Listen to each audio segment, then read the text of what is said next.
Okay, so story time. The short version of the story is that I parked in a parking garage on Saturday and I had to have my husband come unpark for me. I've been driving for a long time, so that's kind of weird. But let me give you the longer version of the story, which my family will tell you is the only kind of story I tell, are the longer versions, and that's fair. So Saturday, I parked in a parking garage and it was an angled parking spot. And when I came back from the farmer's market, which is why I was there, with my berries and rhubarb and such, I got in the car and started to back out. And the car alarms, my car has those, my minivan, my giant minivan, and I'm 4'11. Okay, so let's take this into consideration as well. But it has those proximity alarms, the ones in the front when you're getting too close to something, the ones in the back or the side that you're too close to something, and the proximity alarms in the back were going very disconcerting, telling me I was too close to the car next to me. And so I stopped. I tried to, like, I went up, I went back, I went up, I went back. I couldn't make it stop going off. And I was terrified that I was going to hit the car next to me.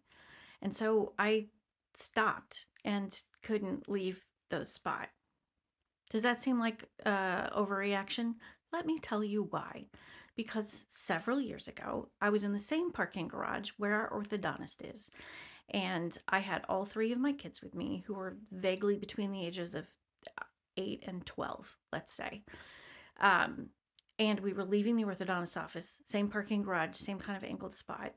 And they're loud, they're boisterous, they're punching each other, they're just doing what kids do after the orthodontist.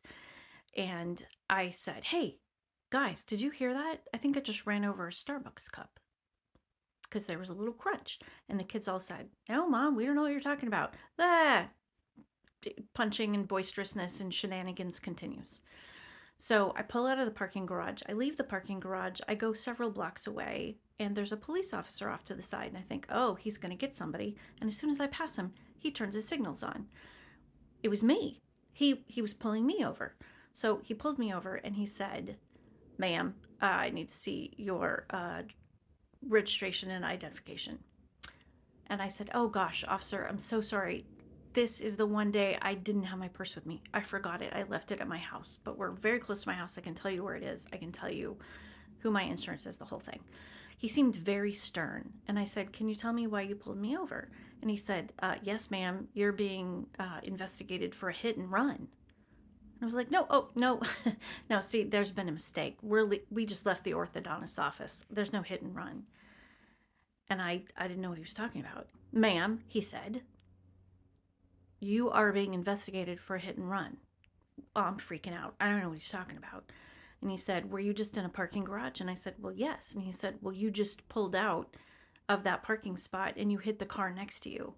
And I said, "Oh my gosh, I had no idea. I thought I'd run over a Starbucks cup." And he said, "Well, ma'am, you backed out and hit that car and you did it right in front of another police officer who was sitting right behind you in the parking garage." Well, immediately I said, I am so sorry. I had no idea it hit another car. Like, oh no." And he said, "I need to see your driver's license and registration." And I said, "Oh, yeah, see, remember, purse at home. I'm so sorry." And this is not, it was not intentional. I had no idea I'd hit the other car. So then he walks around my car and he says, "Ma'am, this car kind of looks like the car of someone who might do that and say they've never done that before." Yikes. Okay, so up until this point, I was feeling very proud that in my relatively upscale, affluent town, that I didn't mind driving my minivan around with a few, like, scrapes and bangs on it. Because again, I'm 4'11 and I can't see over the thing, so there's been a couple of curbs and a couple, but that's it. I've never hit anyone before, ever. Anyways, I've been feeling really proud of that up until now, and now I realize he thinks it makes me look like a criminal serial hit and run person.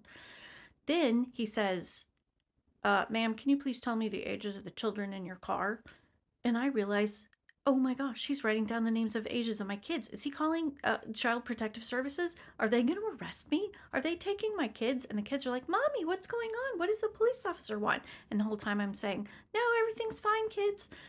So, anyhow, he lets me off after he says that the other police officer is still in the parking garage and he's going to send me back to the parking garage to give them a note to put on the car with my registration insurance information, and I wrote it down in front of him, and he said, okay, you have to go and you have to do it.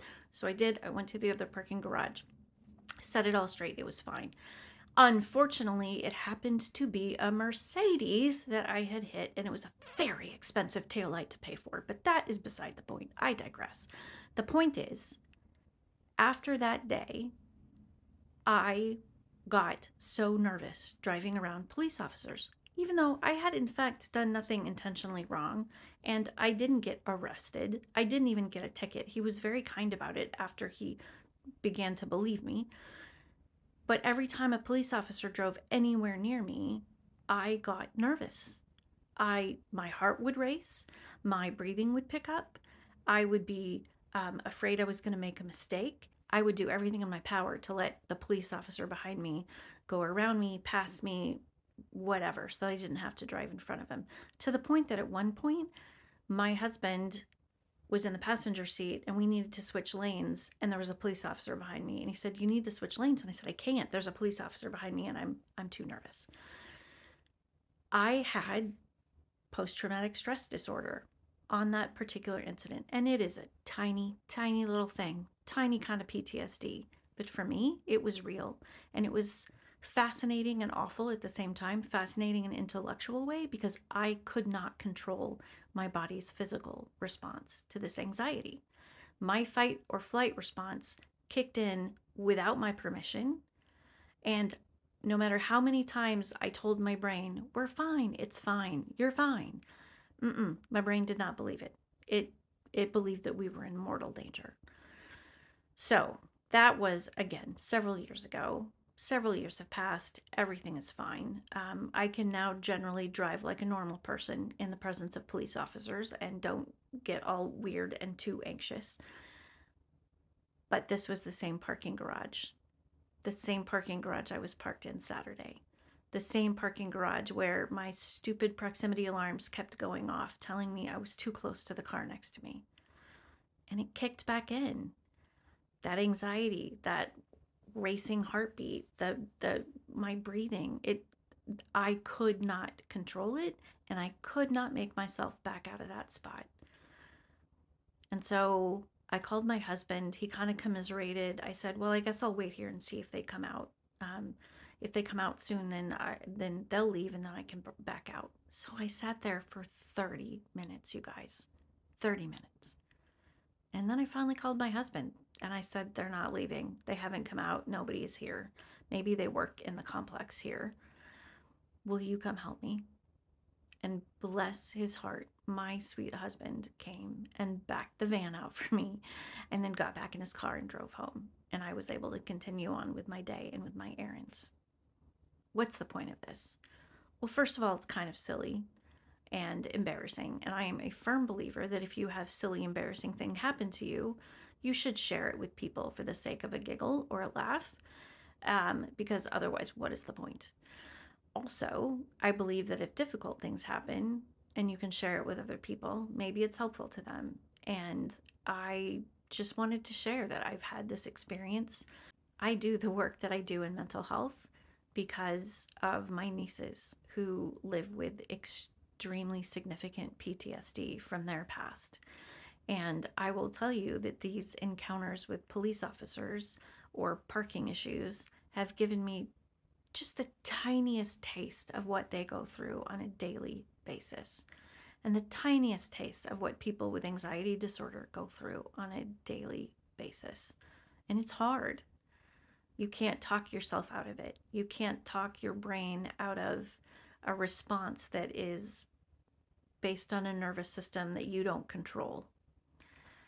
So, just thought that was an interesting, kind of embarrassing, kind of silly story. And I hope it gives you a little bit more of a peek into what other people go through. And in the meantime, I just want to reassure you that I'm going to focus on parking really well in the future so this does not happen anymore.